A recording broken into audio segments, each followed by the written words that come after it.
It's good to be back. Oh, yeah. Back with my friends. Back with Mr. Joey D. Woo! In studio with me. Still joined, as always, by Mr. David Hastings, although he is a on-the-line fella today. We're missing you in studio, Dave. But Louis taking his place right here, getting getting all the love, so... Joey's getting hopped up on candy, and Erich is hooking it up. I'm just not sure why so many people are pumped up about Danny DeVito. Tommy DeVito. Tommy DeVito. Thank you. At least put a little respect on it. He's your starting quarterback. Oh my God. I'm gonna start there then, because it's abysmal. I'm sorry. I hate to say it. And you know what? He's probably gonna come in and win some games. Like, he's probably going to come in and be pretty good, a lot better than what we've seen out of Daniel Jones. So, and again, I'm not rooting for our team to lose, but what I'm saying is by doing this, because every week I'm still going to want my team to win. I'm still going to want my team to win on Thanksgiving. It is going to make it a better Thanksgiving beating the Cowboys in Jerry World. It makes the food taste a little bit better, Joey. I'm not going to root against them. But what's going to happen is these wins are going to put us to where we're drafting 12th next year instead of 2nd. You know, that's what it's going to do. It's going to take this team and not set it back, but it's going to put it in a harder position to get the best quarterback in the draft if that's what they're going to be looking at, and I'm sure that's what it is. And the other thing is how do you pass over Drew Lock like that? And I get it. You signed the guy to be your number 2. He's been the number 2 on the depth chart the entire year. And then you just say, we're going to go back to Tommy DeVito.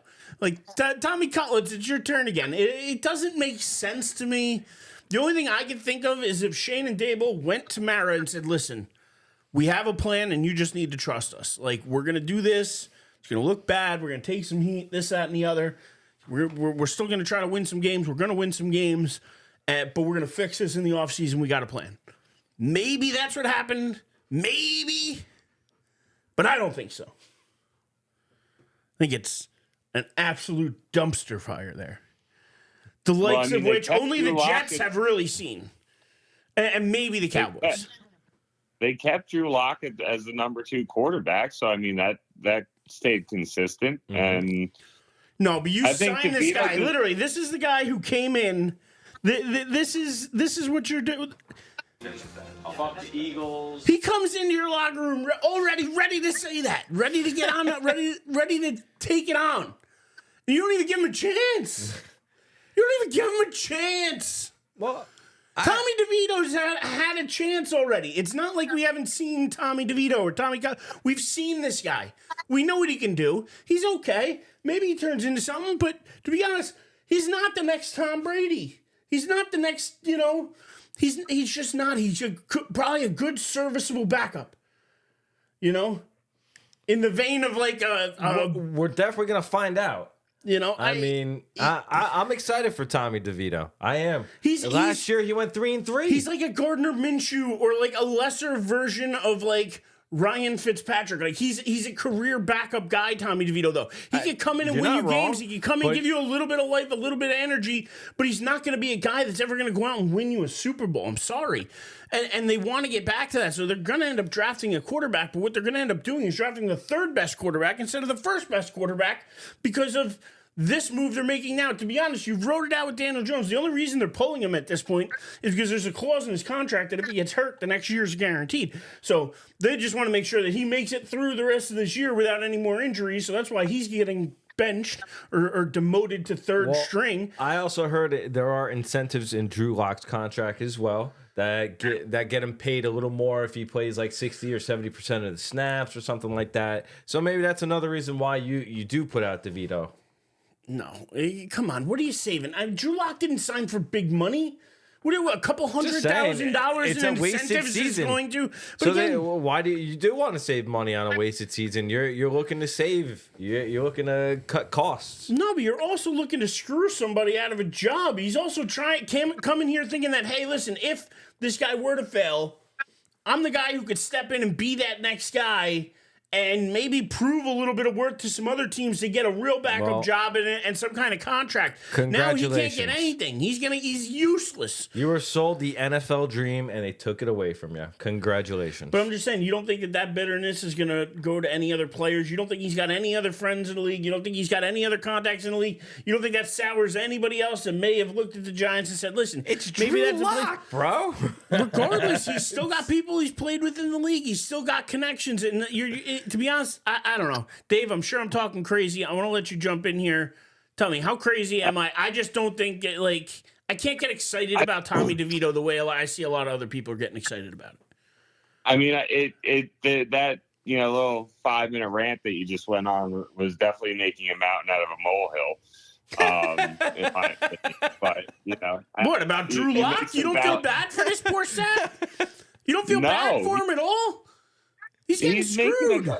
He's making a couple $1 million to play backup quarterback in the NFL and still live his dream. No, he's getting Scrooge right now, is what he's getting. What the Giants are basically trying to do is they're literally saying, hey, this kid showed some flashes last year. We really don't know everything we have in him.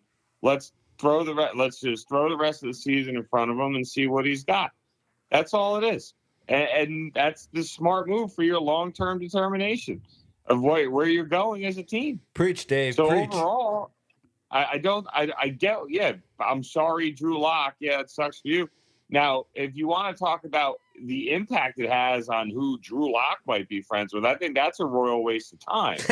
But you can look at, I think you can look directly at the Giants locker room. And Dexter Lawrence was quoted today about how upset he was that they're benching Daniel Jones. Your best player, your most important player, the face of your team right now is Sexy Dexy. And he came out and made it very clear he was unhappy. There are other players that weren't willing to put their name on the record that are unhappy. Yeah, you got to put your name on. I'm sorry. I lose respect for the people who don't put their name on it. I won't argue with you on that at all, but that also contributes to what makes Dexter Lawrence the backbone of that team. And he put his name on it. He made it clear he wasn't happy with that decision. He believes in Daniel Jones. He thinks Daniel Jones has done everything the right way. And it's a team game, not just the quarterback. They're losing games for more reasons than just how Daniel Jones plays. Now, personally, that's a little above and beyond as a teammate. You got your guys back, but I think we all can agree that one of the main issues the Giants have is their quarterback play. And if the quarterback play is not good, you don't win in this league. So maybe biting a little more off than he should, but Sexy Dex is a big man. He does what he does. So if you want to look at something and what other players are thinking and what impact this could have in something like free agency, I think Lawrence's response to finding out about Daniel Jones being benched means a hell of a lot more than who Drew Lock is texting with, on his personal phone. You never know. Who knows? He might be texting with our next backup quarterback, and now he may not decide to come here because that's, again, I'm just saying you're right. Maybe I overstepped a little bit with Drew Lock there. Maybe I got to reel it back in a little bit. But at the same time, I do think the guy, he came here for a purpose. He wanted to do something good, and he doesn't even get the chance. He gets the rug pulled out from under him. And I'm sorry. I think he should have got a game at least. I think he should have got, a couple. Who's saying that he won't? Tommy DeVito in the next 3 games could be god-awful, and then they say, hey, we're going to go to you, Drew. He could, or I think the more likely scenario is guys like Dave just pointed out, if you have the Dexter Lawrences and you have these other people from the team, if you have Malik Neighbors, if you got other people coming out that are franchise pieces of the team saying they don't like this move with Daniel Jones, maybe by Thanksgiving he goes again. They may be forced into a situation. Who knows? If the players revolt and they lose the locker room, it's either way. Then But the thing is, you almost have to listen at some point because you can't think you know better because otherwise they're both gone. They're going to do what the Jets did, and they're going to fire everybody, but they're going to do it the right way at the end of the year, not what the Jets are doing. I don't think you can go back to Daniel Jones. You just benched him. I don't think there is going back to him, especially with that injury guarantee. I don't think there is any going back to him. I'm saying that's the only way I see it happening is if the players make it happen. I don't see it happening because they say, oh, okay, we've seen enough of Tommy DeVito. Let's see Drew Lock in 2 weeks. I think the only way Tommy DeVito comes out now is if it's replaced back with Daniel Jones. Okay. What do you think, Dave? Yeah, I think the Daniel Jones season is over. I think it's Tommy Cutlets and then Drew Lock if they go away from Tommy. Speaking of guys though that should have been benched. And to keep it in the football realm here with the Jets, what the hell's going on over there in Florham Park, Joey? You're hearing sources now coming out saying that the Jets owner apparently after was it the one Thursday night game they played maybe or something? No, it was the one 10 days after that. That apparently that after that game, that loss or whatever, they were talking about benching Aaron Rodgers. Apparently. Woody Johnson had brought that up. Instead, he goes ahead and he fires Saleh, and then that doesn't do any good. So then he fires Joe Douglas now. And I got to know, the fuck are they doing in Florham Park? Yeah, man, I have no idea what they're doing in Florham Park, but maybe Woody's just saying, hey, screw it. We already got rid of the head coach. The season's gone. Let's already cut. Let's cut. Excuse me. Let's get Joe Douglas out and start new. I've been saying let's start new since they were 2-6. I want to trade people, but look, Joe Douglas, in my opinion, brought in a lot of talent. Unfortunately, he just didn't hire the right coach because his term as a GM, I think he's like 30 games under 500 as a winning percentage. And that doesn't get you, and that doesn't keep your job. So as much as talent that you might bring in, you're tied to the head coach, and he didn't bring in the right head coach. So I just hope whoever the new GM is, I pray they come from a successful organization, and continue what Douglas has done, bringing in talent. But the only difference is you got to bring in the right coach now. Yeah, but is there any chance they're keeping talent though? Because they've done pissed everybody off. I mean, Breece Hall can't be happy. Garrett Wilson can't be happy. These guys aren't happy. This is a business at the end of the day. Garrett Wilson's looking to get paid. So is Sauce Gardner's looking to get paid. But personally, if I can find a team who's like Seattle gave 2 first-round picks for Jamal Adams, if someone wants to give me 2 first-round picks for Sauce, see you, bro. I'm cool with that. I'd rather pay Garrett Wilson over Sauce. But what are you doing at quarterback? Are you keeping Rodgers? That's entirely up to the new GM, bro. That's entirely up to the new regime. I have nothing to do with that. I personally don't want Rodgers. I would like to start fresh. $49 million. But apparently they have to wait until after like June 1st to cut him or something, because if otherwise counts as all dead money against this year, where if they wait till after June 1st, I heard something about they get spread it out over a couple years. Give me something else for a year. Give me Sam Darnold for a year. Give me Justin Fields. Give me someone else. Sam Darnold's going to get an actual quarterback or an actual contract from a team.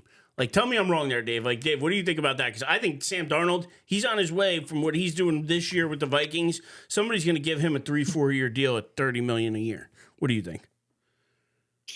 I don't think that team's the Jets.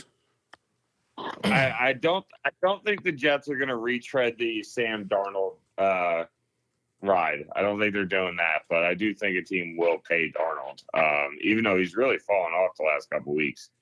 So, yeah, I definitely think he'll get some type of deal, but he'll get something more along the lines of like Minshew or Flacco than he will, Prescott or Burrow or Lawrence or any of them. It's going to be interesting with the quarterback market. I mean, Darnold, Fields, Daniel Jones, Drew Lock. Forgot about Daniel Jones. You can have Some him. guys out there. We will gladly hand him over. If you want to retread that nonsense For a year? feel free. I've been saying this for a few weeks. I'll take him for a year. I think you haven't seen enough Daniel Jones playing then. I'm sure he's better than Rodgers. Yeah, I wouldn't bet on it. Listen, we have a league worst, 15 or 16 points a game. We're behind where the Jets are. The Jets score more points than the Giants do. Do you want Daniel Jones on that offense? It doesn't matter. Both teams have a lot of issues. But the Jets, I don't even know where they're even going to start. I haven't even heard any names. I don't even know if there's any hot. I heard Rex Ryan wants to interview. Come on, bro. I'm not kidding. As a I heard GM? no, as a coach. As he a wants to be the next coach. No. He might want to coach That's a GM, joke, you know. too. He That's might a want to joke, do the too. combo. Now, That's like fireman I don't Ed. think Come Bill on. Belichick's coming. I don't think so either. But it doesn't matter. No, Belichick definitely. It doesn't matter because they got rid of the GM. So first they need to find a GM, and the GM will then find the coach. We can't find the coach without a GM. Yeah, because the teams that do that never works. You never go hire your coach before the GM. We did that. Adam Gase actually put Joe Douglas in place for us. Mm-hmm. Yeah, that just proves my point. Yeah, and I got to be honest, I don't love the remainder of this Jets schedule either, so I don't see them finishing well. I mean, There's some games they can win, but they they're can not also beating lose. the Seahawks, in my opinion. They're not beating think the they can. Dolphins. Maybe the That's Jags. iffy. They could beat the Jags. They I could don't beat think the they're beating the Rams. I don't think they're beating the Bills. And I don't think they're beating I think there's one winnable game left, and that's the Jaguar game. I think they might win one more game. And that's sad to say. Again, I do think they can beat the Seahawks. They aren't anything great. The Dolphins haven't been anything great this year. They're But gonna be that's without two. I'm saying 4-13 finish though. That's I'll say 5-12. 5-12 they'll go. ouch. Yeah, it's far from what me and Joey were arguing pretty hard with you before this Dude, season I thought started. they were gonna be easily 11-5. But A lot of people did. I'm telling it you. was all dysfunctional. My cousin it is just beside himself. It Same just shit. continues to show you that you need good coaching in this league, and that helps. But that's what happens when you have a player who wants to be a coach and wants to do it all. Like he has run the ship there. And that's the problem, is Woody Johnson has cowed down to everything that Aaron Rodgers wanted to do. Everything Rodgers wants, he gets. He wants players, he gets them. He wants somebody You're fired. not wrong, Eric. He You're gets really them. not. And it's going all the way to the GM now. How does Woody Johnson account for this? And if the reports are true that he was questioning whether or not Aaron Rodgers should have been benched prior to some of these firings, then it really doesn't make sense. Does he have a sex tape on Woody Johnson we don't know about? Like, what is it like? Is he secretly like Aaron Rodgers' like biological father from some love child? Like, what is going on here? I don't understand it. But he's a 41, going to be 42, or 40, going to be 41-year-old quarterback who doesn't have his legs anymore, and clearly isn't. He's had one too many ayahuasca trips. You're not wrong.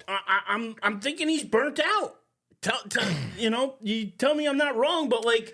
Well, at what point does the ownership see this? Everybody there, they're screaming it from the rooftops. Fan base everywhere. People who aren't even fans of the Jets, like myself, are screaming it. When does the ownership finally get the picture? I think he's finally getting it. Yeah, that story though is crazy to me to find out that like they went to him saying we need to bench Rodgers, and like instead here we are with these guys being fired. Yeah, everyone's fired and instead. Yeah, and Rodgers is starting on Sunday. Like, wait, what? How do you have? Wait, what? Like, what? The fuck? Just goes to show you how much power he has, man, in that organization. And it's how? It's not like he came here. They didn't draft him. He's a Hall of Fame quarterback, and Woody's just. But when he goes into the Hall, that. what emblem is he going to have on his helmet? He's going to be wearing Green Bay green. Exactly, and that's the thing that I think the fans have realized.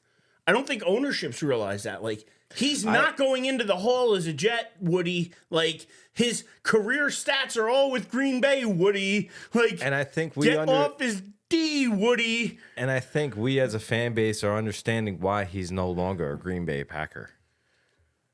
This is just nonsense. Week in and week out. I'm tired of it. It hasn't even been a full 2 years, and I'm over it. Please rip the Band-Aid off next year. Let us cut ties and start new. Thank you.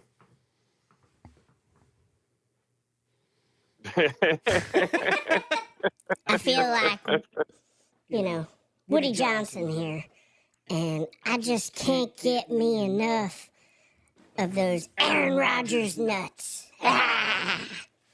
These nuts. Yeah. Get up off him, Woody. Any nuts in here? I was looking for something. Anyway, moving on to your shitty Cowboys and what they're doing. I still think the loser, and I'm going to die on this hill. I've been dying on it for weeks now. You know this. I think the loser of the Giant Cowboy game on Thanksgiving gets fired after that game.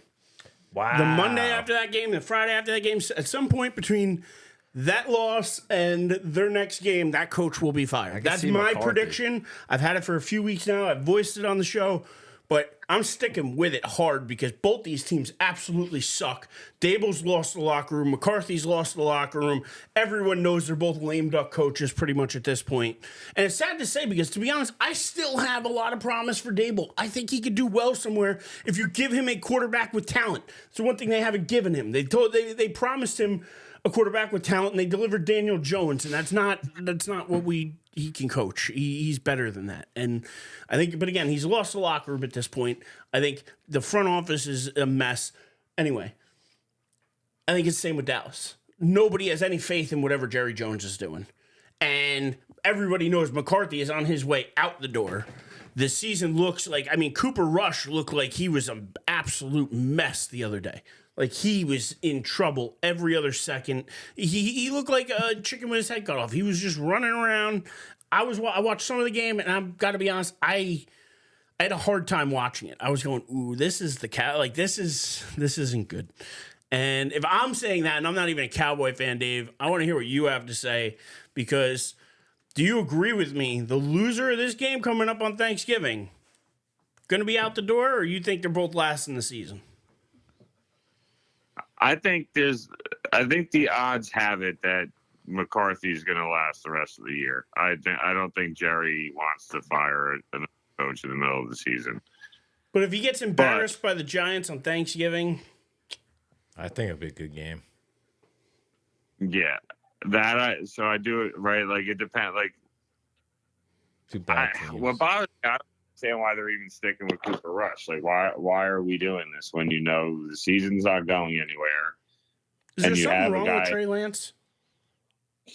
Not. He's been their third string emergency quarterback all year, and since Dak went down, he's been their backup quarterback. So he can play. He practices. They traded for him. Yeah, they traded for him. Yeah, they traded a fourth-round pick that they off how this year went. They could desperately use this year, and instead, they don't have it. I wonder if maybe they're waiting until after Thanksgiving. Like, they don't want to see him on. They don't want to see him his first game or two on as the big spotlight on him. Let him get a groove after the America watches Cooper Rush, who's actually doing. He was way better this week than he was last week. He definitely looked more comfortable, but that Dallas offense still lacking. They can't pass protect. They can't run the ball. They can't play offense. They've been outscored, I think, by 116 points through their first 5 home games. And you guys can't stop the run either. Yeah, it reminds me of the 2020 Cowboys.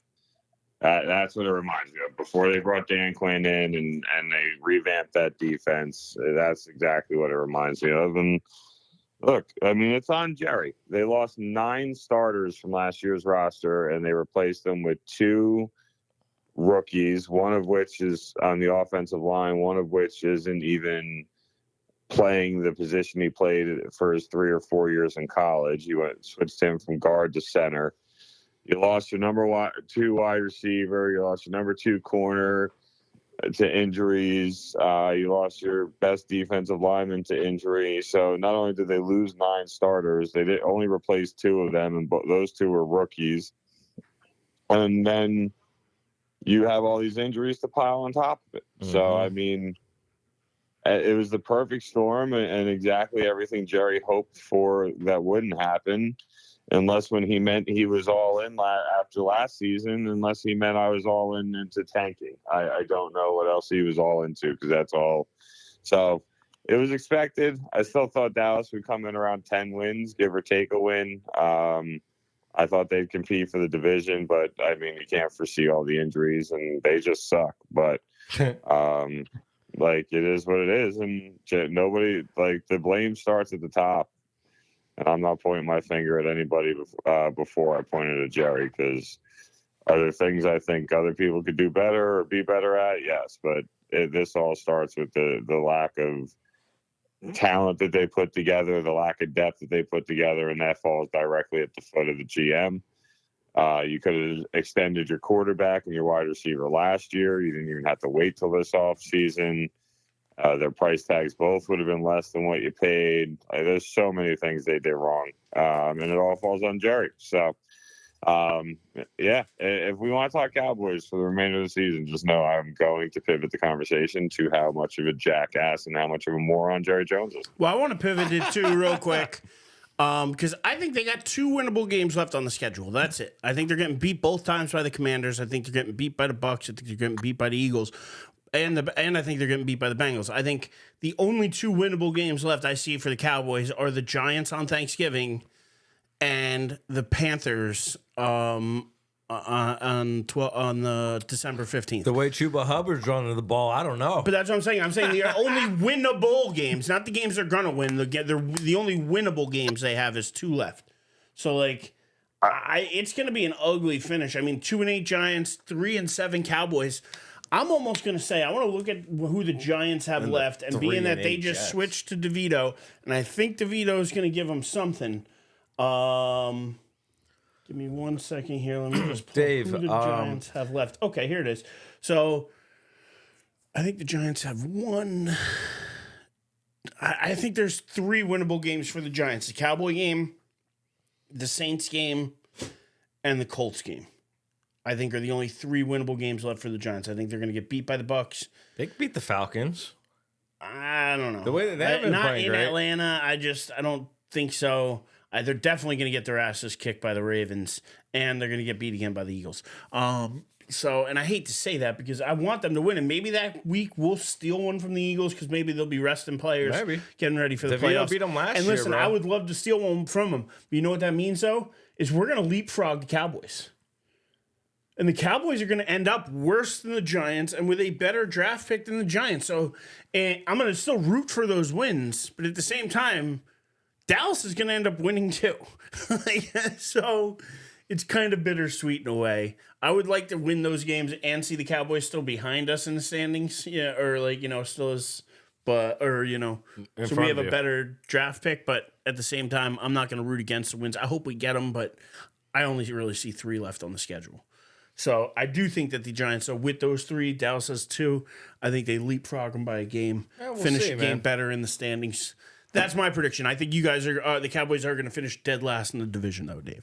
I don't know. You feel the same way, or you think the Cowboys are going to hold on, finish 3rd? I honestly have no reason to believe that they win another game in the season from what I've watched. So for the time being, I will agree with you, but not dying on the hill either side. All right. So that being said, any other games from this past weekend stick out to you? We'll just go over week 11 real quick. The Lions whooping ass, but I figured that was going to happen. I think San Francisco being where they're at is quite shocking. Like, is it though? They haven't had a complete team. They're always so many injuries. They're always banged up and hurt. Their only thing is just getting to the playoffs. Because if they get there and they can find a way to get healthy by the time they get there, they're as scary as anybody. Problem is they can't get healthy. Even with C-Mac back, it's not enough. There's still holes. Yeah. No, they were just without Kittle this past week. They're without Ayuk for the year, so we'll see if they can get things turned around, man. They got another big game this week, as I recall. It pains me every time to look at the prior week and see things like 26 for 146 and 2 TDs for Barkley. And not to go back to the Eagles or anything else or to the NFC East, but that hurts me as a Giant He'd be fan. doing that as a Giant, but they'd still be 3-7. But it would still be at least entertaining. And Well, I good don't for know. him. I just wish the direction of the team would have went different 2 years ago. That's all. But anyway, I digress. Packers squeaked one out against the Bears. But I mean, come on, Caleb Williams still sucks. I'm just saying they squeaked it out.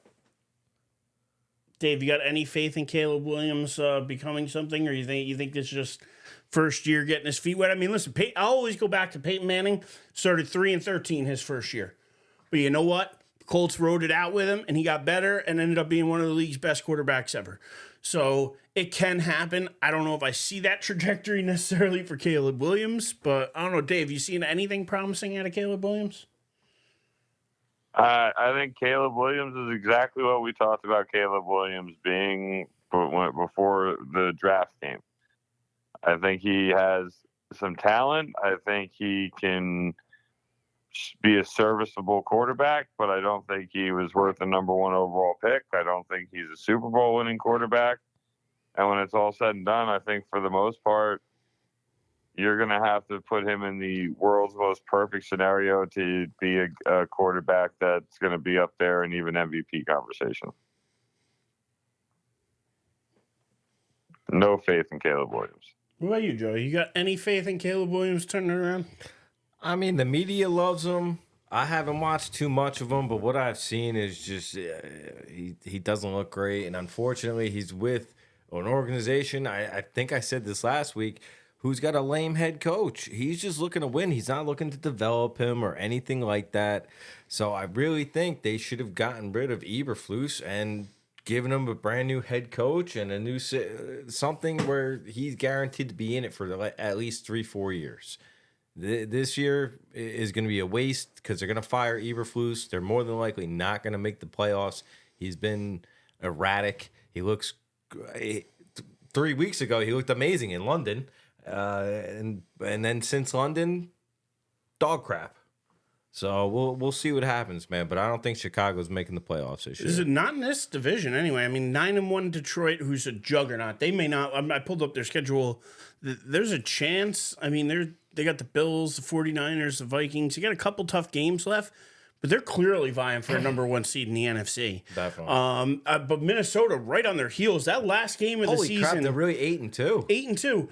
They're 1 game back of Detroit, and they play on the last game of the year, like their last game. So that could actually decide the division, which could be wild to see, depending on how Minnesota finishes out, of course.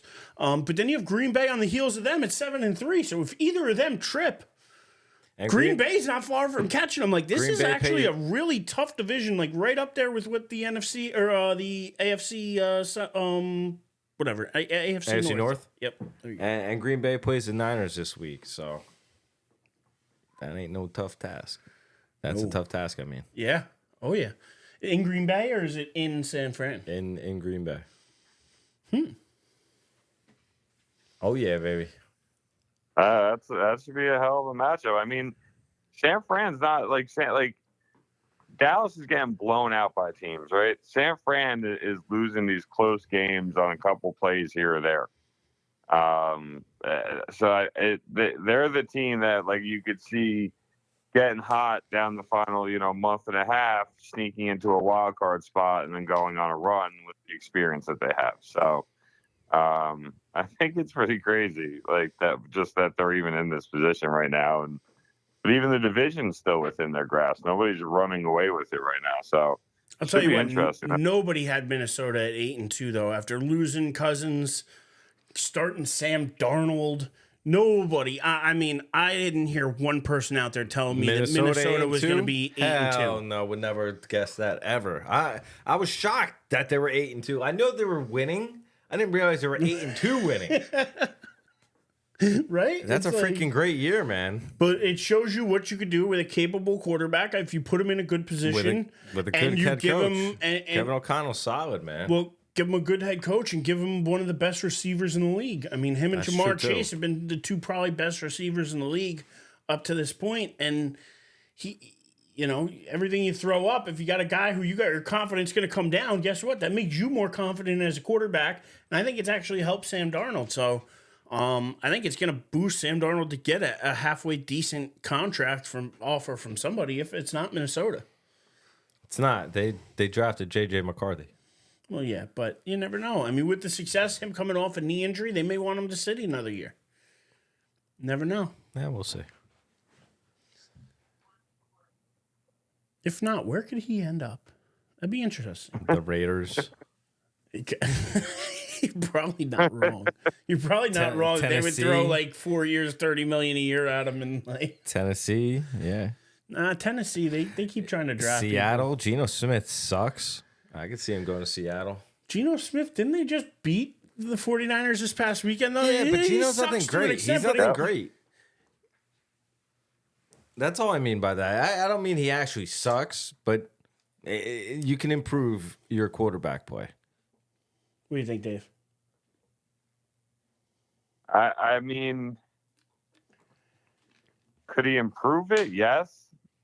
By how much, I think, is the real question, right? Like, on a scale of 1 to 10, are you going from like a 4 to like an 8, or are you going to more like a 4 to like a 6? Probably that. Yeah. You know what? I got a sneaky pick here who I think is going to backdoor their way into the playoffs. And I've been dying to say it, but I'm pointing it out. I think Joey's looking at it right now too. But the 4 and 6 Dolphins. I'm in Miami, bitch. Yeah, listen, I'm telling you, with Tua back and with the weapons they have, don't sleep on the Dolphins to maybe only lose a game or two more and try and get into the playoffs at like 9 and 8. And their defense is solid too. They just keep they're especially with Tua back now. I got a lot more confidence in this team to figure it out. I still think Tua's stupid for not wearing the Guardian helmet, or them forcing him to wear it. But at the same time, he's a much better option than anything else they were throwing at quarterback, and their season was done without him. Now that he's back with those weapons, I think they could find their way. I mean, I don't know. On a nice run. I think they could. I think they could do it. I'm gonna try and pull up here what we got. Looking how far down. All right, so they're 9th. They're only 2 out of a playoff spot right now. They're only a game back of Denver, 2 game and a half back of Denver. So yeah, game and a half. I don't think Denver's had their bye yet. Game and a half back. Yeah, I look at this. I like what the Dolphins are doing. Dave, what do you think? Because the only other team behind them that I think could have a chance, but they're almost going to have to win out, maybe only lose one more, would be the Cincinnati Bengals. What do you think? Either of those teams intrigue you on moving up? Because I think they both have the opportunity to move up, but I just think that only one of those two is actually going to get in. See, that's the craziest part, man. Cincinnati, like Joe Burrow's playing out of his freaking mind. Jamar Chase too. Yeah, like they're offensively, they are playing good football. Defensively, they can't stop a runny nose. Like it's rough. Miami, on the other hand, their offense is kind of still trying to find a true flow to it, and defensively, they're playing some really good football. So, what have we learned in all our years of football, and what matters the most when it comes down to cold weather games is you got to be able to play defense. So I'm going to take Miami as the more likely of the two to be able to get one of those playoff spots. Because let's be honest, neither team's win their division. No, I just said, how about that D baby? But it's Andy Reid. He comes in real low. But anyway. But yeah, no, I mean, I can't argue with anything you're saying. I just think when it's all said and done, as you like to say, I think Miami's going to be that team that ends up getting in. But yeah, I think the rest of it pretty much stays the same from 6 on up.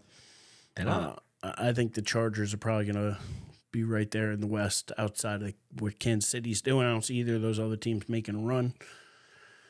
So, yeah, I got to think they're pretty much set now. It's really just that 7th spot. And it's kind of weird to say when we're only 11 weeks in. There's still another 6 weeks to go. But yet we're pretty much saying the first 6 are locked up for the AFC. But you know who they got to get by? My Bo Nix-led Denver Broncos, baby. Bo Nix has been solid so far, man. And they got they have a winnable rest of the season. Oh my God, they are set up. And I think Well, they're going other to than make the last playoffs. three, they could lose out on the last three. They got the Raiders coming up, they got the Browns, and they got the Colts. All winnable games. But then they have the Bengals, the Chargers, the Bengals, and the Chiefs. All losable games. I think they get in at 9-8. Honestly, I do. Bo Nix, baby. Yeah. Wow. Let's go. Dave, you got that kind of... Joey, are you dying on that hill? I am dying on that hill. Yes. Wow. Joey, calling Denver a playoff team. I didn't see that coming. I didn't predict that in today's show. I didn't have that on my bingo card. So, I don't know. Dave, what do you think? Denver making the playoffs?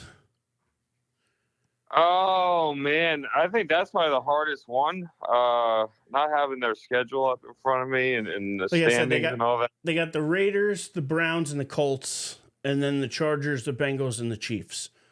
So 3 winnable in a row, and then 3 that could go either way, depending on how they're playing. And they're at the Chargers and at the Bengals. Yeah, so I mean the Bengals, the Chargers, those are some teams. I mean, those are the games that'll determine it. And the Chiefs will probably need the game, even though it's the last game of the year, but they'll probably need it for seeding. If they want the number 1 seed, they're probably going to have to play. Buffalo's on their heels at 8-2 and beat them, so they have the tiebreaker. They really can't afford not to play. Though. Yeah, I mean, they have the fourth least amount of points against them scored in the AFC. So, I mean, their defense is playing really freaking good.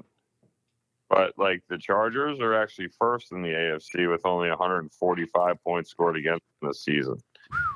Like, they're giving up 14.5 a game right now, the Chargers. Oh, that's crazy.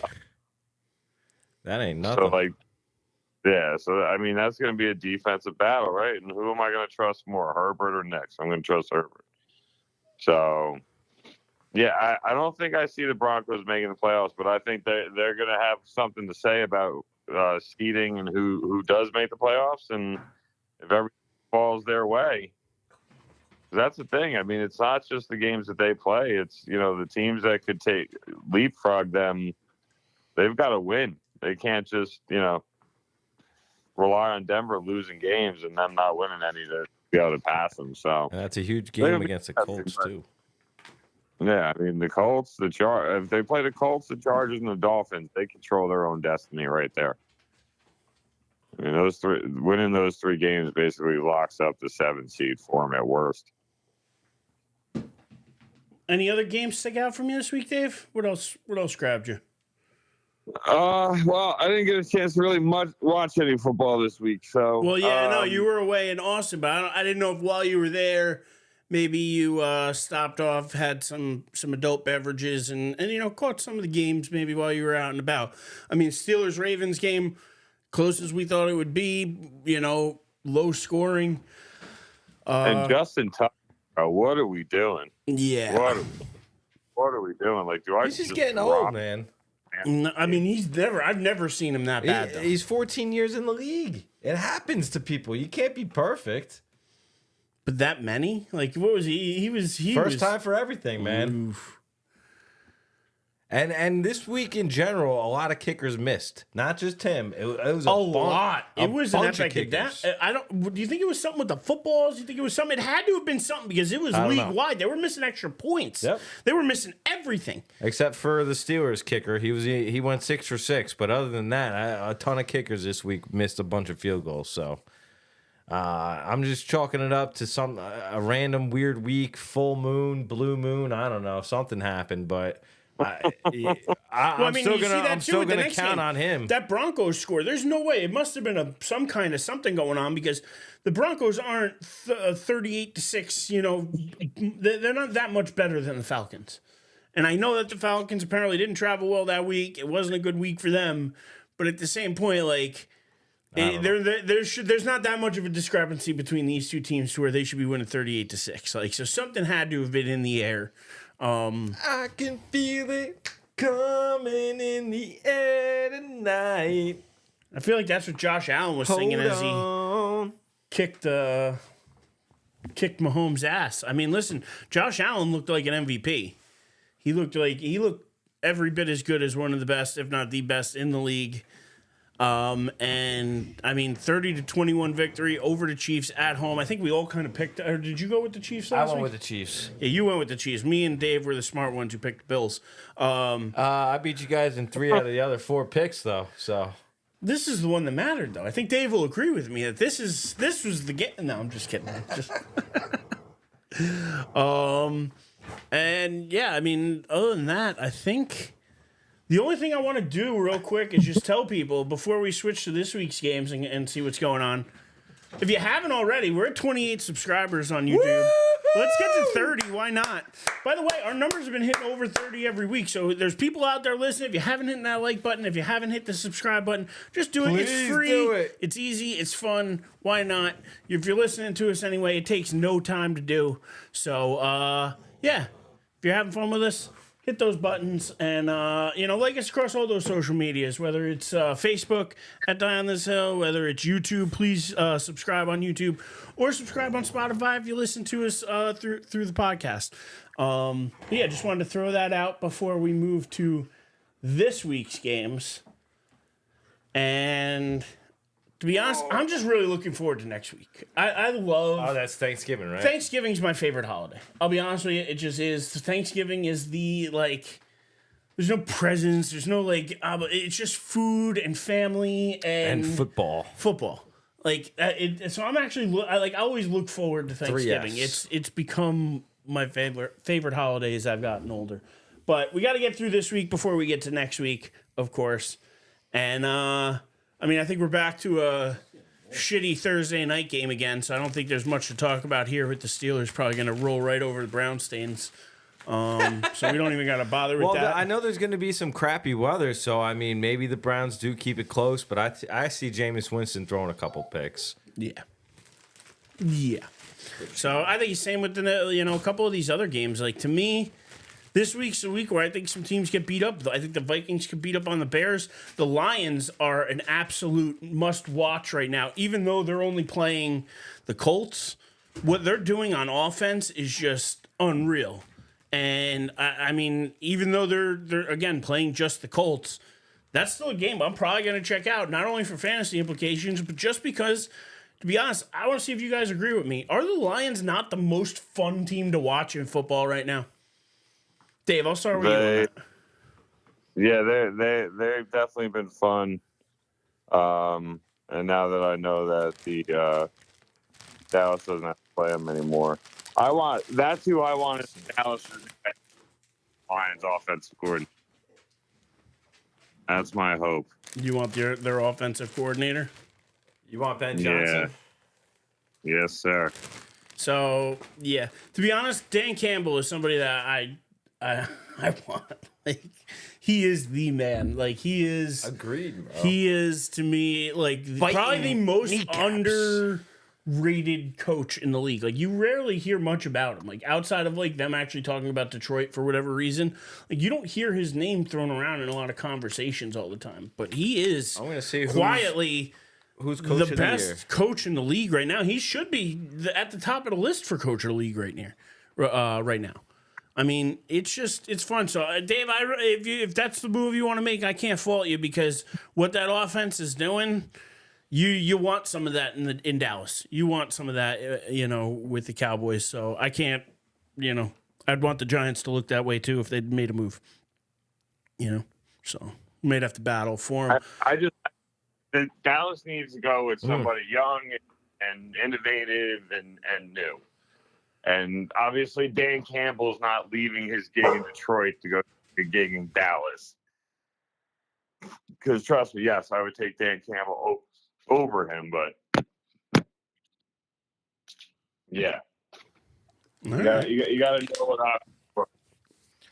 Dan Campbell, I'm sorry to interrupt. Go. He is second right now in Coach of the Year, according to DraftKings at plus 350. The only other coach, Mike Tomlin, right now ahead of him at plus 225. You can't argue with that either. Nobody picked the Steelers to be 8-2 right now. So I thought they were going to be this good. I really did, the Steelers. I didn't think they'd be 8-2 good, and especially making the QB change.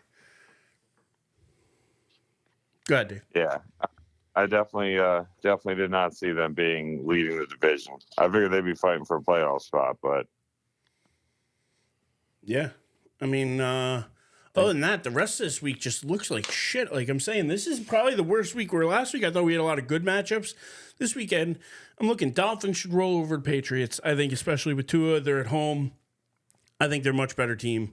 So I think that the Bucs should go into Giant Stadium and win that game, especially with Mike Evans supposedly being back. It's not looking good for the Giants. And the Commanders should roll over to Cowboys. So, I mean, there's really just a lot of games. Chiefs, Panthers. I mean, that could be, you want to talk about a shit show of the week. And it's hard to put the Chiefs in a category of any kind of shit show. There's not many good games. Like, the Chiefs should absolutely, they should just bench Mahomes. Give him the week off. Like, you don't need Mahomes to beat the Panthers. You don't. Like, I don't know. Like, that to me, man. Like, maybe you do. Maybe you leave him in for the first quarter, they get a 21-point lead, and then you take him out. I don't know. However you want to work it, but that game right there is going to be a shit game to watch because the Chiefs should just be rolling right over the Panthers. Texans should wallop the Titans, you would think. Broncos, Raiders, with the way the Broncos are playing, they should be able to beat a 2-8 Raiders team who's struggling. The best game of the week may be the 49ers at the Packers. If we wanted to pick one, that's probably a game we could pick. 5-5 49ers trying to get healthy, got C-Mac back. Does he make CMC back? Does he make a big enough difference? 7-3 Packers at home. Packers only given 2 to the 49ers, so they're showing love on the line anyway to the 49ers. Over under 47.5. Both teams can score. But to be honest, I like the Packers at home. And even in a close game, if it's a 3-point game, I would give the 2. With the way the 49ers have played lately, they haven't looked the greatest. They're still not 100% healthy. I just don't know where I would go over under-wise. I might go over just because I think both teams can score. But I don't know what the over-under to me is going to be tight. But I like Green Bay giving the 2 here with them at home and the way they played compared to where the 49ers played lately. But Joey, I'll start with you. What do you think about this one? And just like last week, I kind of feel like opposite of you, Eric. You are right. The Niners, they've given up leads this year in the fourth quarter, man. They don't have that same magic as they've had in the past, it looks like, but for some reason, I'm on board with them for whatever reason. I just think they are the better team. Love has thrown a lot of picks this year, a lot of turnovers, and yeah, just give me the Niners for whatever reason. I'll take the 2 points and I'll take the Niners. And we'll go over the 47.5. Dave, to you. Yeah, I'm gonna take the Niners getting the points. And I'm going to give me the over. All right. Other than that, I mean, I don't really know of any the Cardinals Seahawks is probably going to be a good game, and possibly this Eagles Ram game too. But obviously the game of the day is Monday night. Yeah, Chargers Ravens is probably outside of San Fran. That's probably the game of the week. Green Bay could be. Although don't sleep on the Rams; they're getting healthier. Yes, they are. Puka's not punching people, and Cooper Kupp looking great. But Matt Stafford can't move, man, and that O-line isn't great. So I think the Eagles can get to him. If we're gonna pick that game, I'll take the Eagles are at the Rams, giving 3. So I would take the Eagles giving 3. I'd be with you on that, Joey. I'd take the Eagles giving 3, and just the way I like the over in that game though, 48.5. I think again, this is 2 teams that can score. So I like the Rams to be able to at least keep pace with the Eagles. So I kind of like the over. I'd take Philly, give it 3, but I take the over. What do you think, Dave? Yeah, on both accounts. I think Philly ends up running away with that game as it goes on. All right. What about that? Do you got any thoughts on that Cardinals Seahawks game? So 6-4 Cardinals at 5-5 Seahawks. Seahawks haven't played great at home, only 2-4, and usually that 12th man is supposed to be a factor for them, but haven't played great at home. Arizona given one to the Seahawks. Over under again 47.5. But this is a tough one, Dave. I'm gonna start with you on this one. I don't know where to go with this yet, so I want to hear you guys' opinions first. Arizona's just looked really good over the last couple of weeks, and Seattle's been pretty inconsistent. So I'm going to take Arizona. I think Kyler Murray's playing probably the best football of his career. I absolutely am going to piggyback off of Dave. I agree. Kyler Murray could actually probably be put into the MVP conversation with the way the Cardinals are at 6-4. Jonathan Gannon can probably get some consideration for Coach of the Year, but unfortunately, with the way that Detroit's kicking ass and the way Pittsburgh is playing, I don't think he will get any consideration. But the way this Cardinal team is playing, though, he should. So, yeah, give me the Cardinals -1, and I'll take the over in this as well. I want everybody, though, to pump the brakes and just remember that Kyler Murray is great for like 8 or 9 games. Yeah, we're 10 weeks in. And he falls off after that pretty consistently. We'll see. He did it every year with Kingsbury. I expect it to be the same. That being said, in Seattle, this is one of those games where I feel like Seattle needs it because otherwise they're going to fall out. They're at home. They got to keep pace. Give me the Seahawks at home. And give me the under. Okay. Give me the under of 47.5 and give me the Seahawks getting one at home. I don't care about the one. The one's a wash to me, you know. But I just think they need this game more than the Cardinals need it right now. And because of that, and I think we're getting to that time of year, I think the Seahawks pull out a gritty one at home. Nice. So, and then that's going to lead us to the last game and probably the best game of the week. So it's kind of good that it's on Monday night.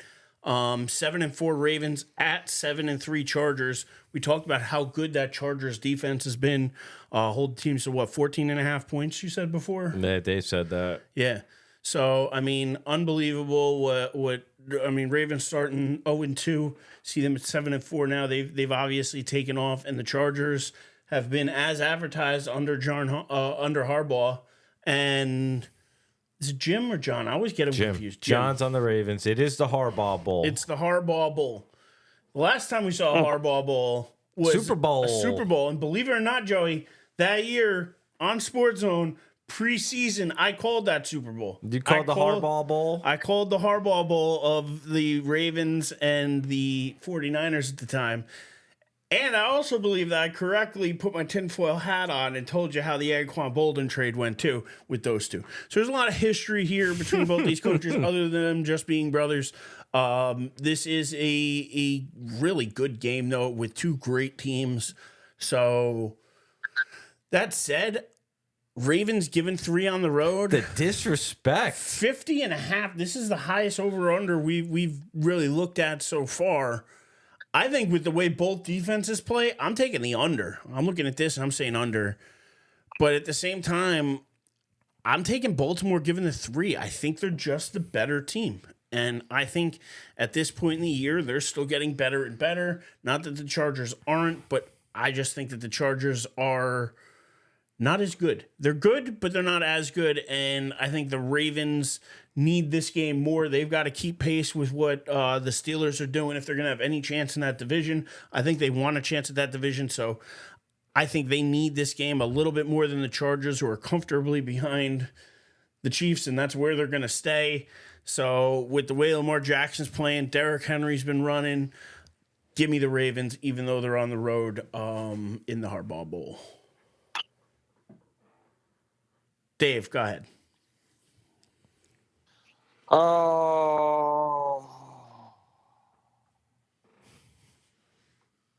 Unless you want to pass it to Joey, if you want another minute to think. I think Joey's ready. No, I just don't know how. I don't think the Chargers have enough to keep up with Baltimore. At some point, Derrick Henry is going to break free. At some point, Lamar Jackson is going to make a play. And I just don't think they have enough they can keep up with that. So I think it's going to be a close one. Excuse me. I'm going to think it's going to be a close one. I think it's going to be a more defensively oriented game for the most part. But I'm gonna take Baltimore to rebound after a tough loss to Pittsburgh. And yeah, just like last week again, gentlemen, I'm going opposite of you guys. I think Jim Harbaugh has really plussed up the Chargers. That defense is finally playing to what it should be. The last few years with all that talent, we were like, man, how come this defense isn't like the best in the league with Derwin James and Bosa and I think they also have Mack still, right? They have Khalil Mack. Yeah. So give me the Chargers. They're playing great right now. Herbert is, I think, only has one pick on the year. The offense is starting to get going, and I think the Chargers shut down the Ravens. I only say that because they had a hard-fought battle last week with the Steelers, so I think they come in a little banged up, and I think the Chargers take advantage of that. So give me the Chargers, and I'll take the under as well. All right. Well, and the only other football thing I got for you guys this week, and I'm going to bring it up now, but the list has come out of the, I guess, 25 modern era Hall of Fame finalists for this coming year. Eli Manning's still on the list, of course. Is there any chance that you guys see him not getting in first ballot? And I think we've talked about this a little bit before, but I just can't see it. We've talked about this a couple times. With this list, though, if you see the list of people, like there's no way he's not on. He's not. Look, Eli is a Hall of Famer because he has his 2 Super Bowls. That plain and simple. Other than that, if you just look at his career, he's not a Hall of Famer. That's why his Iron Man number. By the way, his Iron Man number is right up there with one of the best. I truly believe he is not a Hall of Fame, a first ballot Hall of Fame quarterback. He was top 10. He will probably get in when he was retired. So I mean, I'm just saying the only categories he's ever led in the NFL are interceptions. He's never been an All-Pro, nothing like that. He had 2 magical playoff runs, which is great, which gets him into the Hall of Fame. But I feel like first ballot Hall of Famers are meant for people who are legit Hall of Famers. And Eli, to me, is not. But we all know Hall it's the Hall of the Very Good, Joey. It's not the Hall of Fame. It has become that, yes. And in the Hall of the Very Good, there is a place for Eli Manning over some of these other guys. Yeah, his jersey for that magnificent play that he had to David Tyree and to Mario Manningham. You know what I mean? And not to discount some of these other great players, because there are. The ball that he threw that deserves to be in Canton. But again, you look at the list. You have guys like, I would say, James Harrison, great player. Mm-hmm. You know, you have Antonio Gates, who's a great tight end. He was awesome at tight end. Yeah. Awesome at tight end, but what did he win? What did he do there in San Diego? Not much. I mean, yeah, he caught a bunch of passes. Oh, no. Now you're going to make me pull up. Yeah, you can pull it up, and he's going to be behind Gronkowski. He's going to be behind Kelsey. He's going to be behind Tony Gonzalez. He's going to be behind a whole bunch of other guys. So, again, not saying that he's not worthy of the Hall of Fame. I'm just saying some of the other guys that are on here, I mean, Anquan Bolden, I think that Eli deserves to be in there over Anquan Bolden. I think he deserves to be in over guys like Fred Taylor or even a Steve Smith Sr., who I think was a phenomenal wide receiver. Oh, I agree with that, but not over Eli. You know what I mean? Or Steve Winooski. You know, great, but I would put Eli in over him. Or, you know, Marshall Yanda. Like, I'm just mentioning some of the other guys on this list. Eric Allen. I think Jared Allen was great, but again, did he really win much, Jared Allen? I don't think so. So, I mean, he's the only guy on here. I mean, maybe outside of Rodney Harrison and James Harrison that has actually won multiple Super Bowls. Maybe... I don't think Bolden's won multiple. Adam Vinatieri Don't forget about my boy Darren Woodson. And Darren Woodson. So there's a few names, but I'm just saying Eli belongs with those names. Eli belongs getting in with those names. So if you want to list off 6 guys there, I think Eli could be in those 6 guys getting in this year. No, Dave? You know my feelings on this, my friend. Very simply put, Eli Manning to me is not a Hall of Fame quarterback. Eli Manning had Hall of Fame moments. He helped lead his team to 2 Super Bowls, and if it wasn't for the defense and the run game, they wouldn't have won either one, except for the fact that he made a miraculous throw to Tyree and a great throw to Manningham. Outside of that, he wasn't really the main contributor to the team winning the Super Bowl. So he had led the league with a 1-to-1 ratio of touchdowns to interceptions. He was barely a 500 quarterback during the regular season. 2 Super Bowl wins against the undefeated Patriots, and then the Patriots again is going to get him in. Mm-hmm. I just don't think get him in as a first ballot. I think he should go in on his second or third. Hey, but Dave. That's not how it's going to work. Hey, Dave. Stop it. Get some help. And I want to say that for the main reason of, I believe we had a similar conversation back in the Sports Zone days about a Mr. Michael Strahan getting in and his numbers at the time. And I'm just going to point out that maybe he pointed out to you how some of your logic and thinking might have been flawed back then. And, I think maybe, you might want to take a second look at Eli. That's all. I will die on my hill on how I feel about Eli Manning being a Hall of Fame quarterback. Doesn't mean it is what I believe, and I will die on that hill. One thing real quick about Antonio Gates. He was named to the NFL All-Decade team in the 2000s. Eli was never did that. Just saying. But Eli's got 2 rings. And he's also... Yeah, you're not wrong. Eli's got as many rings as his brother has. You're not wrong. So guess what? When they sit down at the dinner table on Thanksgiving... And it took Peyton everything. Peyton go ahead and whips them out. Well, guess what? Eli can come and whip it on out too. They got the same amount. He got them before Peyton too. Well, no, he got one. No, his 2 before Peyton got 2. That's what I mean. Well, yeah, he got 2 before Peyton got 2. Yeah. So I'm just saying. So. And that's why he's a Hall of Famer. Bowls. That's why he's a Hall of Famer. But I'm sorry. I don't see him as a first class Hall. I just don't. However, with this class, with the people he's going in, he's going to get first ballot Hall of Fame. He is. Especially since the media loves him. He's a giant quarterback. His personality, it's gonna definitely help him be a first ballot Hall of Famer. All right. We're going from Hall of Famer to future Hall of Famer. Real quick, just want to touch on before we get out of here a couple small things. First one being Juan Soto taking meetings with everybody. Took meetings Smart with man. Listen, you got to take them with everybody. Anybody who wants to offer you something, you got to listen. It's smart business. So can't fault him for that.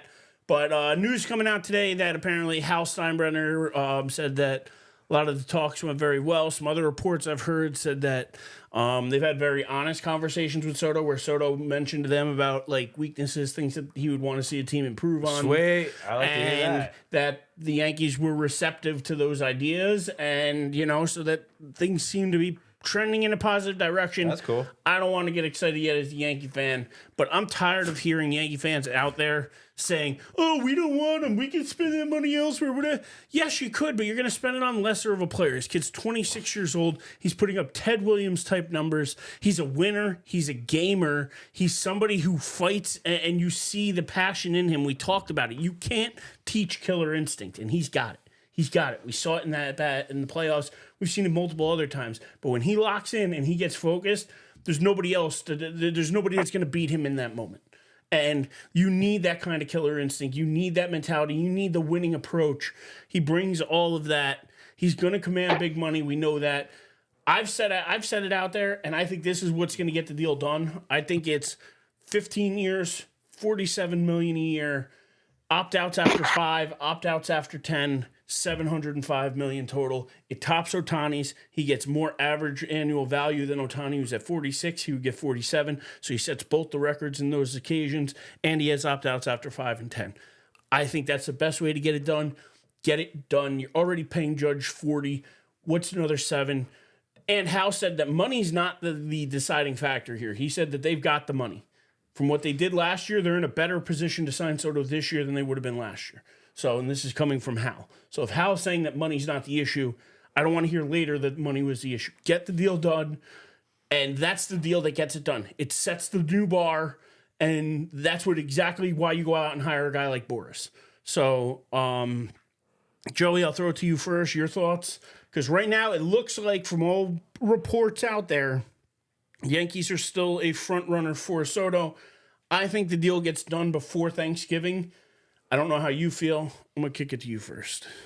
I am one of those insane Yankee fans that are like, we can spend the money elsewhere. I just think the money's going to get too insane. I really do. Where are you going to spend it?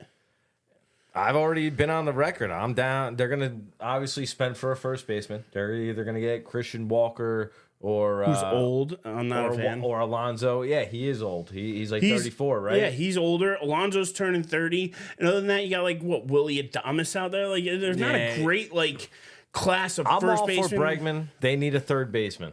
The Yankees honestly do, unless you keep Jazz at third and you bring up this kid Duran. That's Durbin, right? Durbin. Caleb Durbin, who apparently and set then the he's going to play yeah. second base. That's what I'm hearing, and I wouldn't be opposed to that. If that's the case, and that keeps the team kind of cheap, and you can maybe spend the extra money on Soto, they need to have so many convention plans. I feel like in case.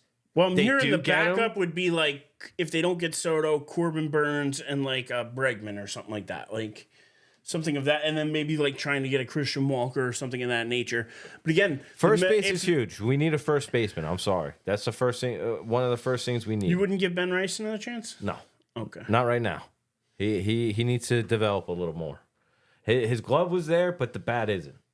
I know some people. I think you're one of the people. You liked his approach. You liked his at bats, but he needs a little more time down there. I need. We waste guys in AAA though. Yeah, we do. You're not wrong. You're not wrong, man. So, but we'll see about Soto. I think it's probably going to go into December. I also saw something that said that Tampa Bay was in on him. They're not. No, are you kidding me, bro? The problem is and Dave, you'll appreciate this, I think, because in baseball, they have a rule. You probably don't know, but I'm going to tell you. Baseball has a rule where if there's a free agent, you cannot, if you're a GM of a team or a coach of a team, you cannot say you're not in on them. So if you were asked the question, hey, are you guys in on Soto? If you say no, we're out, that's actually a violation of the MLB rules. You can't say you're out because then that corners the market down and stuff like that. So they want it to be an open and free market. So that to me is absurd. Knowing that, and you're hearing all these different reports, Dave, I want to throw it to you. Do you even give a shit as a casual fan where Soto ends up? I know me and Dave are more fanatic fans. I know you're much more casual with baseball, but are you rooting for us to get Soto, or are you pulling for Mike and the Mets to get Soto? Where do you think he's landing here? I mean, I haven't really given it any single piece of thought, but if I'm going to pick for him to go somewhere, it's gonna be I'd rather him go to the... So, there's that. But I'd be very happy. That's right. I'd be very happy with you if you went to the Yankees. Well, we're hoping he comes to the Yankees anyway. So we'll see. Joey says it's going to happen sometime in December. I'm hoping it happens before Thanksgiving because I want an even happier Thanksgiving. Nothing would make me happier than a Soto signing and the Giants beating the Cowboys while I'm eating turkey and stuffing my face. Stuff in your face. It brings out all the holiday cheer in me. Erich is on fantasy this week. I'm good with it. All right. And that with that, I mean, there's only one more thing I have for you guys, and it's not necessarily NBA related, but it is WNBA related. Because guess what? Nobody talks more WNBA than we do, and had to bring up that apparently they're bringing another expansion team. They're expanding from 12 teams to 15 teams, but within the next year or two, 15. They're adding. Well, no, but then now Cleveland has gotten in, and by 2028 there'll be a 16-team league with Cleveland. Cleveland used to have a team in the WNBA. Oh, okay. They actually folded up, I think, back in 2003 maybe. But they want to get back into the mix. They want to be in. They want to be in the hype. They want to be in the Caitlin Clark business. So that said, they're going to be. They've added Golden State, Portland, and Toronto, and now Cleveland. Interesting. So before 2028, we will have 4 more teams in the WNBA. It should make the league grow. It should expand things. And to be honest, we're looking for expansion and growth. That's why we started following the WNBA. That's why we're getting behind Caitlin Clark and Angel Reese and all this other stuff. So we're talking about it weekly here. That's cool. And to be honest, I'm kind of pumped for more teams. Why not? Well, I want to see things grow. Awesome. As long as you keep it a competitive league, that's the key. Yeah, agreed, Dave. Agreed. Again, it'll give more young women from college, though, an opportunity. Yeah, but Dave's right. It's got to be a competitive league. That's the most important thing. Because congratulations, you can put 1 million freaking women into the league, but if 90% of them suck, it's not going to be a competitive But that's why I league. like them going from 12 to 16 and not 12 to 24. Like I like that they're only adding 4 teams and they're not trying to add a whole. They're not trying to double the size. They should probably just add 2. But I think it's going to be over the next couple of years. What the hell do I know? So would you have suggested that they didn't expand then, Joey? Do you think they should have grown what they had already before they thought expansion? That's me, but I don't know. I'm not in their front office. I don't know their money. I don't know if these cities are saying, "Hey, we'll give you millions of dollars they to lose come money. here." The WNBA loses money. I understand they that. Get subsidized by the NBA. If you're expanding, then maybe you're making money. There's new TV contracts coming up.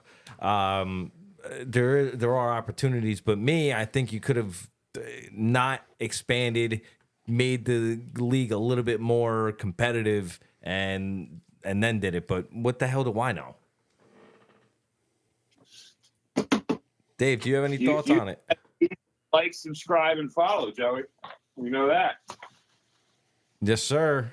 Yeah, get us to 30. We're at 28. Come on, there's got to be 2 more people out there who haven't subscribed yet. Get us on up there. Caitlin Clark, hit us up. Let's go. Right? Listen, we're going to keep talking it. So, and it's not just a tagline. We're going to follow it through. Nobody's going to talk more WNBA than we are. We're doing it as often as we can. And like I said, anytime there's news like this, I want to share it out there. Make sure everyone knows where you come to for WNBA. We're coming for you. WNBA. I mean, to be honest, some of their games have been more exciting than some of the WNBA or than some of the NBA games so far. Well, just wait until some of these college stars come, like Juju, Haley Van Lilith. Is that her name? The 3-on-3 chick? I don't know. They have some more stars coming. Paige, Buchers. Yeah. So just wait. Oh, yeah. So, and listen, I don't mind the expansion. But like I said, they're playing better than some of the NBA teams right now.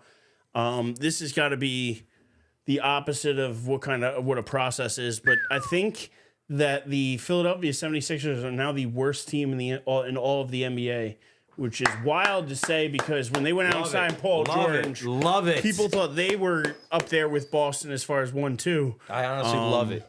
Dave, you got any thoughts real quick before we get out of here on Philly and their process of being last in the league? Trust the process. But you got a real problem when you're 12 games into an 82-game season and you got to have a team meeting. Embiid is a very talented player, but he's not a leader, and he needs to be plugged into a system and not have a system built around him. I think Maxey is a great player, but he's still young and isn't ready to carry a team yet. And I think overall, Philly's just in a bad spot. And you can blame, it'll start by blaming the coach because that's what they do in the NBA. But part to it, and that includes the fact that your all-world player is a fucking crybaby and a selfish, dirty player. Yeah. Well, listen, on the opposite end of that, Cleveland finally got their first loss, got beat by Boston the other night. Not surprised that Boston was the one to hand them their first loss. 15-1, though, started 15-0. Hell of a start for the Cavaliers. And yeah, don't really have much else to say NBA wise. I don't know if you guys got anything, but Lakers playing well to start the year. Golden State looking like a young Golden State team, with Curry shooting the lights out of the place. And yeah, it's kind of all I got for you guys there. But Yeah, it's still early. too early to tell. And I don't understand why they do this NBA Cup so early. I know this is the second year of it. I feel like they should do it like a little bit later in the year. I feel like they want it done before the halfway point of the year, though. Like, they don't want it trickling into the second half of the year, so I feel like that's why they kind of have to start it so early. I actually think they should do it like a third into the season, like 30 games in, and then you can get it up to maybe the All-Star game or something like that. I don't know. I think the middle of the season is boring. Did you guys hear about the new NBA All-Star game format they're talking about? Yeah, they want to do like the NHL, right? Yeah. So they basically want to do, they're floating around an idea of shifting it to a 4-team tournament. 3 of those teams would reportedly consist of 8 All-Stars, while the remaining team, I don't know all the ins and outs, the remaining team would be the winner of the Rising Stars game. Interesting. I don't know.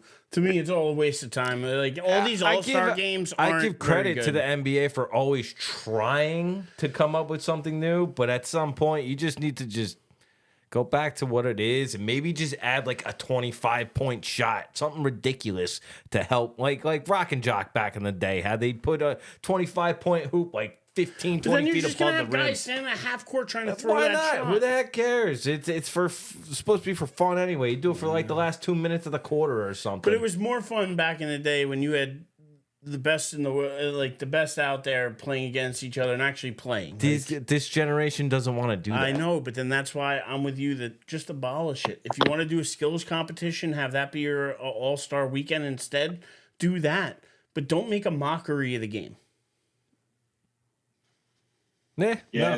Go ahead, Dave. I don't know what kind of incentive you would have to put out there that would make all the guys willing to play harder. But you got to put something out there that would make them want to compete and win outside of just, bragging rights, right? You can't do home court advantage because maybe 3 of the guys in the entire game are going to be playing on the teams playing in the championship. So you're not motivating a lot of players with that. It's money. You got to find, whether it be money or, all inclusive family vacation for each player and their significant other and their kids, or I don't know. You got to put something out there that all the guys would be willing to fight for and do everything they could to try and win it. Like that to me is really the only way you're going to get this to be what it used to be. And God, I follow this Twitter account, NBA Greatest Moments or something like that. It's called. They just replay clips from like great, games or game-winning shots or whatever. And the other day they replayed the 2008 All-Star game, I think it was, with Allen Iverson, Stephon Marbury, Kobe Bryant, Shaq, Garnett, Tim Duncan, and the West or the East, whatever. One of the teams, was up by like 13 in the fourth. They made a comeback. They exchanged baskets. They went down to the wire. And, these guys were, Kobe made like 6 in a row. So they started double teaming Kobe to get the ball out of his hands. Like, they ain't double teaming anybody in the All-Star game now because they don't give a crap. It's true. They don't give a crap. And defense definitely is not priority, not even on the list of priorities for that game. So that's really what is embarrassing and why I hate seeing him make a mockery of it. And Dave, I love the fact that because I follow some of that same stuff online as well. And yeah, it is fun when you go back and watch some of those games. But yeah, now what you see just isn't the same. And I don't want to be one of those old fuddy-duddies, get off my lawn. We're all going going to be that. We're getting there, and I feel like, the sport's just not the same from my day. Like, it's just, I hate to be that guy, but at the same time, this is one of those things where even if you're a kid, how is this fun to watch? And to be honest, I don't think it is. That's why the ratings haven't been there. Keep losing ratings, yep. And that's the thing is you're not drawing the kids in because the kids are going, what the hell am I watching anyway? Because it's crappy basketball, man. But I feel that way across the sports. We don't even just have to talk basketball. It's that way across multiple sports. So, like, the All-Star game in baseball, really, it's the home run derby people give a shit about. Outside of that, like, even that kind of like, nobody really, and everybody hated it when Bud Selig back in the day made it to where, the winner of we're going to put stakes on it, and the winner of the All-Star game is going to get home field. That's bullshit. That's not the way it should be decided. And now you're throwing arbitrary rules in there to try to get people to play harder, but that's not the way to do it. And it's an exhibition, man. However it goes, it goes. Yeah. But again, the exhibition also shouldn't be a mockery like the Tyson Paul fight was. Because to be honest, that was a mockery of boxing. Like that was something where none of us wanted to see it end like that or go like that. So like I'm going to bring it there. I'm going to tie this in. No, but I'm going to tie this into where. But it did it not make a mockery of boxing? Did it not show you why boxing's no longer the number one sport around? Yo, there's too many videos out on the internet that are making me really think that it was rigged. Fixed, right? Yeah. Where you see punches getting thrown and they're missed, and like it didn't look right. Because the videos are like, if you look at his training, when he does, he would counter at certain points, but in the match, he doesn't counter. So I don't know if his life. And you saw it when Paul hit him those 3 times, and what was it, the second round or third round, and he kind of stumbled for half a second. If Paul went in on him, it was over. He's going to get knocked down. It was going to be a knockdown. Like, he didn't, though. You saw right there, Paul took his foot right off the gas. And that, to me, where I was like, oh, fuck, this is what we're watching. Like, nobody wanted that. But that's where I feel like, don't make a mockery of it. And they made a mockery of boxing, in my opinion, with that. I love seeing the fact that, Tyson could be out there at 58 years old doing what he did. But at the same time, like, we wanted to see a real boxing match, and none of us felt like we got that. And in round 1, Tyson had some energy. Round 2, you could tell he was losing steam. By round 3, he had no gas left. And that, unfortunately, if it was round 1 and he was fighting like he was practicing, he probably could have taken Paul to the ropes, probably could have hit him, that wasn't what this fight was about. They each walked away. Paul got $40 million. It was a money grab. He got $20 million, and everybody else got suckered. And that's why sometimes, like Ringling Brothers, Born Belly Circus said back in the day, right? A sucker's born every minute. That's what it was. It was a clown show. It was a mockery of boxing. It was a circus, and we all bought a ticket. And unfortunately, now thankfully it was on Netflix. So I didn't have to buy a ticket. It was just a part of the subscription. Thankfully, and that even froze. But no, not here. Believe it or not, I am one of the rare few, Dave, I don't know if you can attest to this as well, but I was one of the rare few who had no issues with the stream. At the very beginning, I did. It glitched one time to where I had to restart Netflix. Never had an issue the rest of the night. And that was during, like, the 2 fights before Paul's. So not that one. The next one after that was the women's fight, which got the whole thing. No issues with the women's fight, which, by the way, was the best fight of the night. And what? Yeah, and then the Tyson. Go ahead, Dave. I want to hear your thoughts on it and see if you agree with me on any of this. Sorry, I definitely agree with you that the women's fight before Tyson and Paul was the best fight of the night. 100% agree. Those women went all out, and I think the woman that lost got screwed. The Tyson Paul fight. Look, man, if you went into this fight thinking you were going to get a good, fair, clean, the sweet science level boxing match, then you deserve to get duped. Sorry, but this was a money grab from the second they set it up. The only thing anybody else was thinking, if you weren't going into it with high expectations of a good fight, was maybe Tyson could land 1 or 2 punches. Maybe Tyson could get that haymaker in and knock Jake Paul on his ass. That's what I was hoping for. That's all I wanted to see. I didn't get to see it. But I knew what I was getting into. I knew I wasn't going to watch a good match. I'm just glad it was quick. And props to Tyson, man. That 7th round and 8th round, he had a little bit left in those legs. He tried. The biting of the glove was a weird thing. I've never seen that before.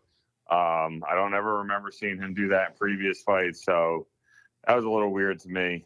But overall, I mean, look, if you put 27-year-old Mike Tyson versus 27-year-old Jake Paul. Oh, Jake Paul ain't getting up after the first round, bro.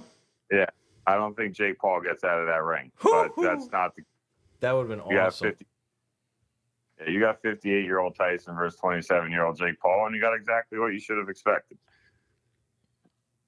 Yeah, well, I was holding out hope for something better. I was holding out hope that they would actually have an actual boxing match, but unfortunately, I was one of those suckers. And, I think it was more hopes and dreams than it was me actually thinking we were going to get that, but that's what I was hoping for. But you know what? I'm never going to stop hoping. I'm never going to stop dreaming. And I'm never going to stop dreaming that, hey, you know what? Maybe we get a couple more subscribers or a couple more followers. So, yeah, if you've listened to us this long, like, subscribe, follow, share, do all those things. We're at 28 subscribers. Let's get to 30. We're only 2 away. Let's do it. And then from there, let's get to 50. From there, let's get to 50. Let's see if we can close the year. Let's go from 30 to 35. How about that? I would love to close the year, though, at 50 subscribers on YouTube. I think that would be awesome. Let's try to push that. But other than that, that's all I got for you guys. So, I don't know, Dave, you got anything else? Or otherwise, you could tell the people where they can find you. Can't say I have anything else. What? Forward a show with both of you guys in studio. We're almost a month removed since all three of us were physically together. So, hope we get that in next week. And besides that, you can find D Hastings 23 on that Instagram, and David Hastings 23 on Twitter, also known as X. And as Eric pointed out, let's make sure we're like, sharing, subscribing, and doing all those fun things that are free to do and helpful to us. Hell yeah! And Joey, why don't you tell the people where they can find you? I am on Instagram, Joey Doth47. The DOTH stands for Die on This Hill. Awesome. And you can find me. You can find our unofficial fourth co-host here, Louie, at Louie Aussie Dude on Instagram. Or you can find us on X, or find me on X at The Living Legend. Or you can follow us on anywhere you get your podcasts, Apple, Spotify, YouTube, wherever you get them. Follow us on at Die on This Hill. And until next week, don't be afraid to have an opinion.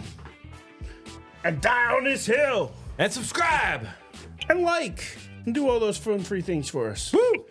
Boom.